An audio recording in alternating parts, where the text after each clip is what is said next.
quand on lève le pouce pour signaler à l'assistant qu'il peut lever l'aile, cela veut dire qu'on est prêt pour débuter la séquence de décollage. Cependant, avant d'en arriver là, il y a toute une séquence de préparation du vol.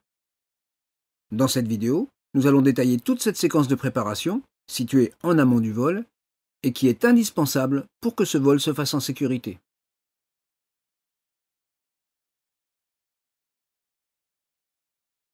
Un certain nombre de conditions doivent être nécessairement réunies pour réaliser un vol en planeur.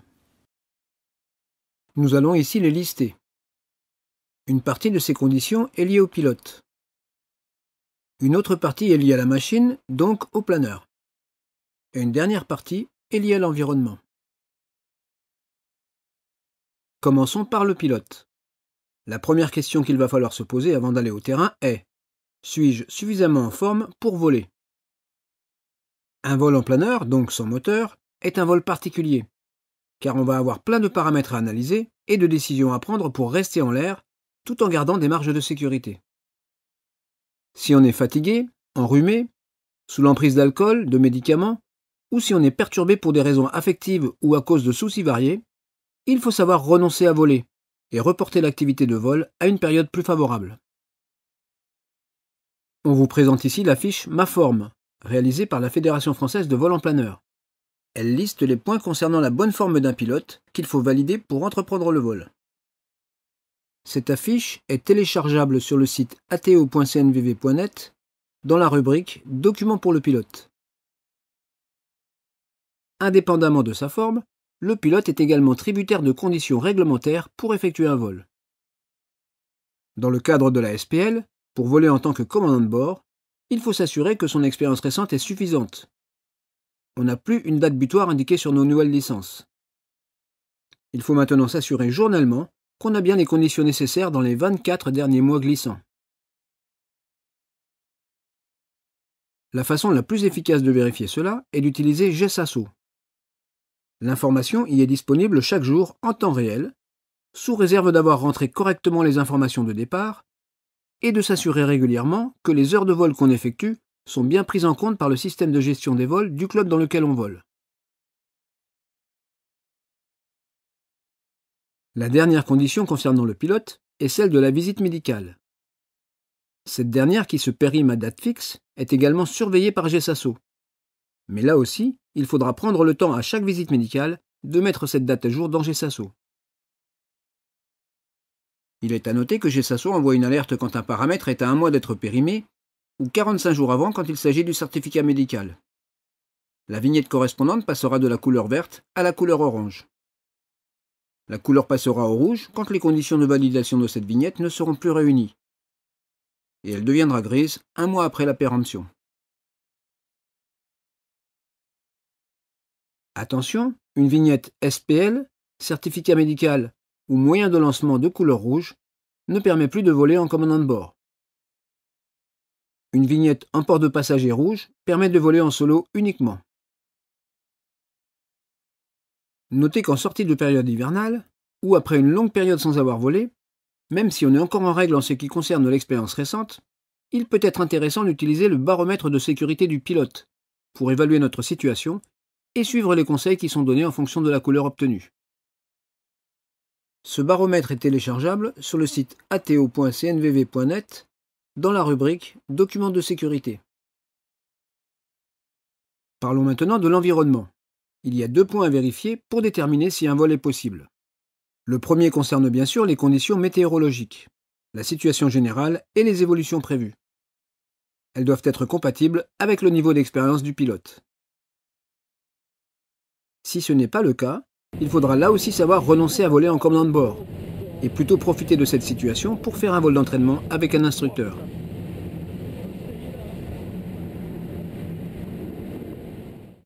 Le deuxième point à vérifier est l'absence de NOTAM, SUP-AIP ou RTBA, pouvant limiter ou interdire le vol dans le volume d'espace dans lequel on a prévu de se déplacer. Tous ces sujets sont traités dans le module réglementation du e-learning de la Fédération française de vol en planeur. Les conditions liées à l'environnement sont en général vérifiées et exposées à tous les pilotes lors du briefing matinal dans les centres de vol à voile. Si on n'a pas pu bénéficier de ce briefing, il faudra s'assurer de ces conditions de façon individuelle avant de partir en vol. Notez qu'en ce qui concerne l'environnement, on peut également profiter du trajet vers l'aérodrome pour noter la hauteur des cultures et avoir ainsi une première conscience de la situation en ce qui concerne les risques d'atterrissage en campagne pour la période considérée. Parlons maintenant du planeur. Comme le pilote, le planeur doit être en règle administrativement pour avoir le droit de voler.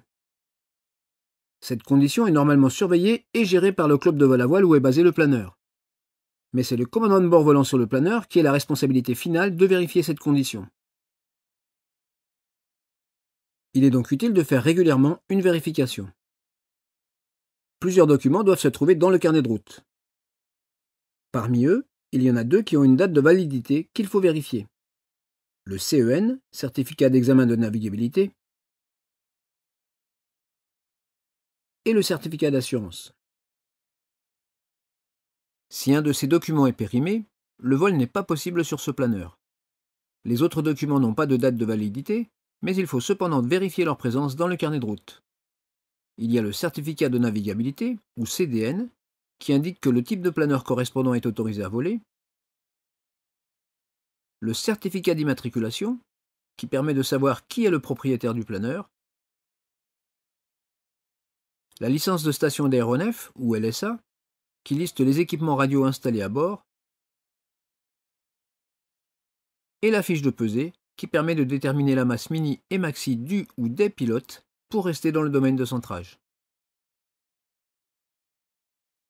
La dernière étape de cette préparation au vol concerne la vérification technique du planeur. Pour cela, nous avons une checklist pour nous aider. Il s'agit du CRIS, petite fiche rouge et blanche, qui doit se trouver dans tous les planeurs. Dans les planeurs biplaces, il doit y avoir un CRIS à l'avant et un autre à l'arrière. S'il y a 2 pilotes à bord, le CRIS se fera en équipage, chacun lisant sa fiche. Attention, ce n'est pas une fois installé dans le planeur qu'on doit sortir cette fiche pour faire le CRIS. Cette fiche a un recto et un verso.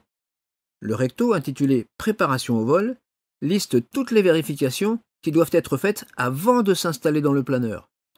C'est donc dès qu'on arrive vers le planeur qu'on va utiliser qu'il faut sortir cette fiche et se conformer aux différentes consignes listées sur le côté « Préparation au vol ». Regardons dans le détail ce qui compose ces vérifications initiales, qui doivent donc être faites avant de s'installer dans le planeur. Le premier item concerne la visite pré-vol. Cette visite pré-vol doit être effectuée obligatoirement avant le premier vol de la journée. Elle doit également être refaite si le planeur a déjà volé, mais qu'il est resté un grand moment sans surveillance. Cela peut être le cas, par exemple, s'il est resté en piste pendant le moment de la pause déjeuner. Chaque planeur a ses propres particularités et dispose d'un programme de visite pré-vol personnalisé. Ce programme se trouve dans le manuel de vol du planeur.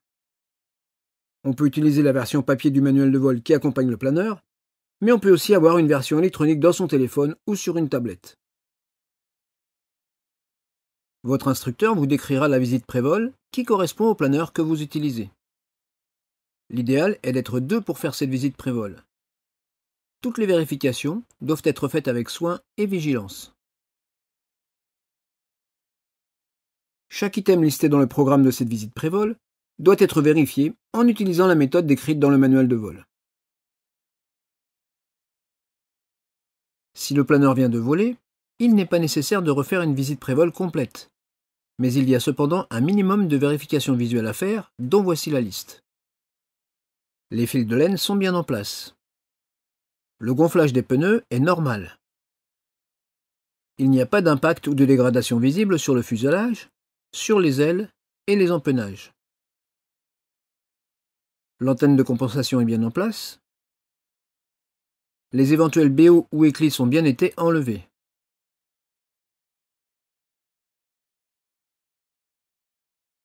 On fait en fait un tour complet du planeur pour s'assurer qu'il n'y a pas eu une dégradation qui n'aurait pas été détectée lors du vol précédent.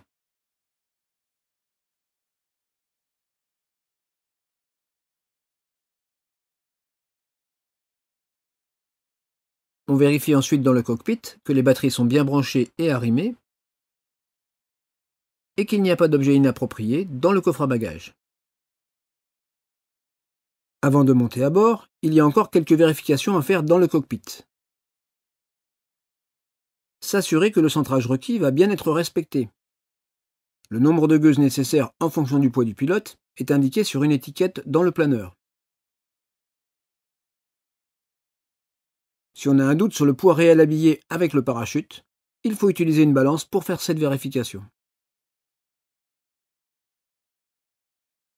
Si le siège est réglable, et qu'à cause d'une petite taille cela nécessite de positionner le siège vers l'avant, il faut trouver un système pour bloquer ce siège et l'empêcher de partir vers l'arrière, car s'il se déverrouille sur une secousse au décollage, cela peut être extrêmement dangereux. Il y a deux solutions. Soit trouver quelque chose de rigide pour empêcher le siège de reculer une fois qu'il est réglé vers l'avant, soit le régler à fond vers l'arrière pour être sûr qu'il ne reculera pas, et rajouter des coussins, ce qui en plus de la sécurité, apportera du confort. Sur les planeurs, il y a généralement aussi un système de réglage des palonniers. La plupart sont réglables une fois que le pilote est installé, grâce à une poignée de couleur noire. Mais sur certains planeurs, ce réglage doit se faire sur les palonniers eux-mêmes, ce qui oblige à le faire avant de monter dans le planeur. Il est à noter qu'il est important de toujours s'installer de la même façon, avec les mêmes réglages, quand on est en instruction. Cela permet d'avoir les yeux toujours à la même distance et même hauteur par rapport au repère capot. Si ces références visuelles bougent d'un vol à l'autre, il sera plus difficile de progresser. La dernière étape avant de monter à bord consiste à vérifier qu'on a bien tout son équipement. Le parachute, qui doit avoir été bien ajusté. Si c'est le cas, on doit avoir du mal à rester en position verticale et sentir que le parachute nous maintient dans une position légèrement courbée. Les sangles du parachute doivent avoir été ajustées et repliées de façon à ne pas pendre. On repère bien où se trouve la poignée d'ouverture. On doit être capable de la trouver sans la regarder. Un chapeau, des lunettes de soleil, et il est conseillé de vérifier que son téléphone portable est bien en marche et sur soi. Cela pourra permettre une éventuelle géolocalisation en cas d'accident, surtout si on vole en montagne. Pour le chapeau, l'idéal est un bob. Une casquette est interdite, car la visière obstrue une partie de la vision vers le haut qui est primordiale pour la sécurité des vols, dans les ascendances par exemple. De plus, sur le sommet des casquettes, il y a généralement un bouton qui peut casser le plexiglas sur forte turbulence si la tête est proche de la verrière. Ces vérifications effectuées, on peut s'installer dans le planeur et faire les vérifications finales à l'aide de la partie verso du CRIS. Attention, cette phase d'installation et de vérification est primordiale pour la sécurité. Il est important de ne subir aucune interruption de tâche. Donc, en piste, on fait très attention à ne pas venir déranger un pilote en train de s'installer ou en train de faire son CRIS. En tant que pilote en train de s'installer, on reste dans sa bulle concentré sur sa préparation, et on ne discute pas avec les personnes à proximité. On voit ici un pilote qui est rendu au milieu de son CRIS.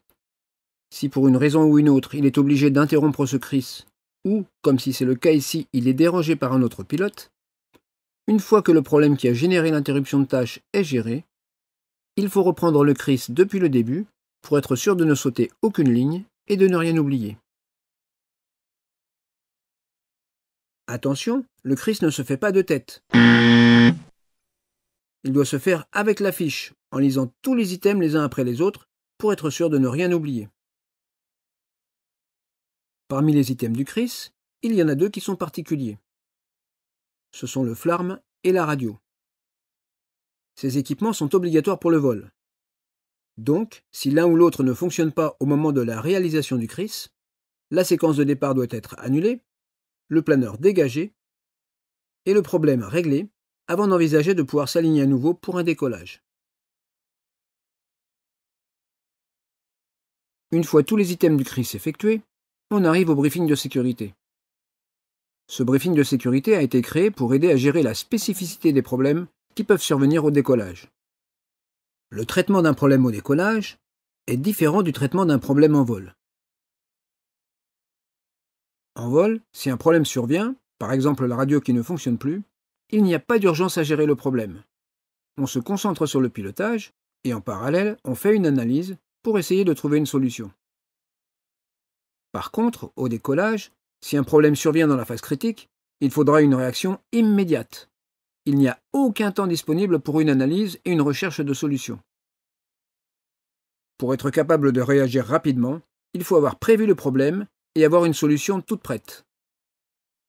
Un certain nombre de problèmes sont susceptibles de se produire lors d'un départ en vol remorqué. Une aile peut toucher le sol, l'avion peut avoir une panne moteur ou une perte de puissance lors de l'accélération sur la piste, le câble peut casser, soit pendant la phase de décollage sur la piste, soit juste après le décollage, ou encore pendant la phase de montée initiale.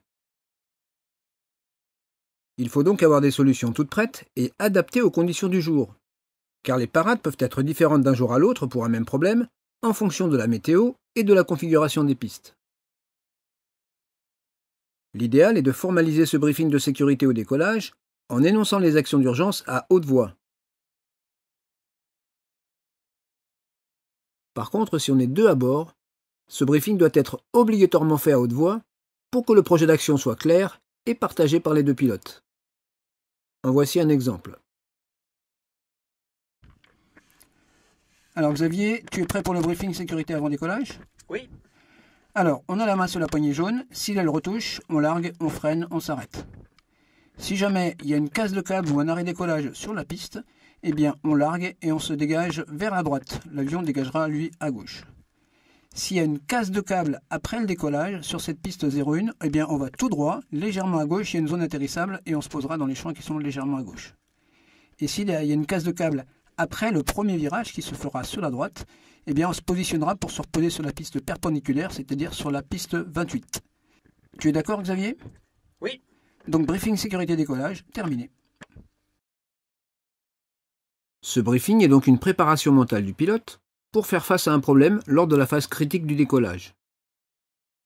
En les énonçant, le pilote commandant de bord met dans sa mémoire immédiate les quelques manœuvres d'urgence qu'il devra exécuter sans délai si un problème survient pendant cette phase critique. Une fois le briefing de sécurité effectué, on est prêt à décoller. Il reste les derniers items de la procédure de départ en vol remorqué. Le câble est bien attaché. Le câble est bien tendu, éventuellement avec les aérofreins si le frein de roue est couplé avec. Ensuite, les aérofreins sont bien rentrés et verrouillés. Et la verrière est bien verrouillée. Il reste à faire signe à l'assistant de lever l'aile.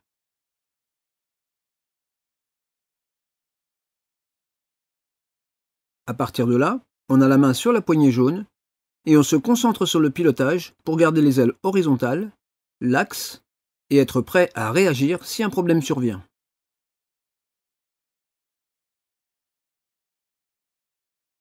Terminons par un rappel des points clés. Il faut savoir renoncer à voler si on n'a pas les conditions physiques et mentales qui permettent de le faire en sécurité. Avant un vol, il faut vérifier que les conditions réglementaires concernant le pilote et le planeur sont réunies.